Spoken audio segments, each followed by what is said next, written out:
Our next guest says Washington is missing the point. Despite avoiding default, he thinks a credit downgrade is a virtual certainty. Tim Chapman of Heritage Action joins us right now. All right, Tim, so if the downgrade is a virtual certainty, investors are probably feeling that, yet we're still, the 10-year Treasury has a yield now below 2.7% and heading lower. Why is the market missing that point? Well, I think what you're seeing from the market is the market actually understands that we've been in trouble for a long time. So the downgrade may be a virtual certainty. We may be headed in that direction. The repercussions of a downgrade at that time will be something felt later on. But I think if you talk to folks who are investors or folks who understand the market, everybody knows that the central problem that we have here is a debt-to-GDP ratio that is wildly out of control.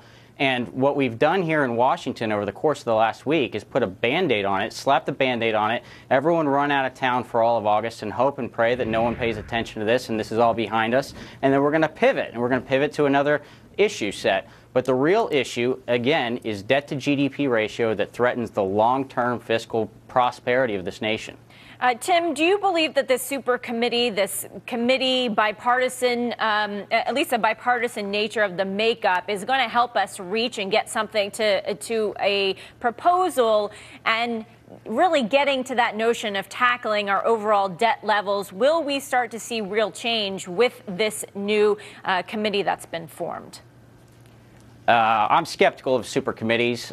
We've seen this a million times here in Washington. This is the 18th such committee that's been created, and all of them come back with the same kinds of recommendations that get bogged down in Washington speak here. The real problem is that Congress is completely dysfunctional, and Congress is not able to rise to the level of what needs to happen here. So they keep creating committees and kicking the can down the road and trying to take out of Congress's hands the power that they've been given to address these situations and give it to about a dozen lawmakers. And so I think what you're going to see with this super committee is you're going to see potentially some gridlock, or you may see some agreement on the committee. But I'm very skeptical that the 18th committee that's been appointed to look at this kind of situation is going to come up with some magic bullet.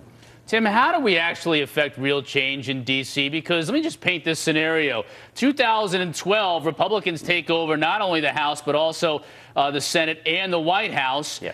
And then they make changes that will be very painful early on. And probably they'll have a hard time with re-election 4 years later. I mean, let's be honest. It's going to create some pain early on for people, and they may not want that. We've seen with the polls, don't cut mine. We want you to cut spending, but don't cut mine. So when you cut mine, I'm not going to vote you back in. Then Democrats take over again and reverse everything that was done. How do you ever affect real change? Well, two things. One, you're right. This is frustrating. There was some real change that was affected in 2010. There were some conservatives that were sent to Congress that voted only on principle and didn't want to compromise. But two, and I think the larger point here is we've got to find a way to get outside of the construct of Congress right now.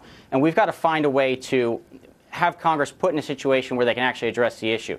I think what you're seeing is a lot of momentum going forward here for a balanced budget amendment to the United States Constitution, which would essentially hamstring Congress and say to Congress, okay, we've recognized that you're not capable of living within your means and writing a balanced budget, so we are therefore going to require it in the United States Constitution. I think that would be one good approach to go, and I think that we're going to have a big debate about that here coming up in the fall. All right, Chris, we certainly do appreciate it. I'm sorry, Tim Chapman of the Heritage Action. Thank you so much, sir. Very interesting. Sure. Thank you.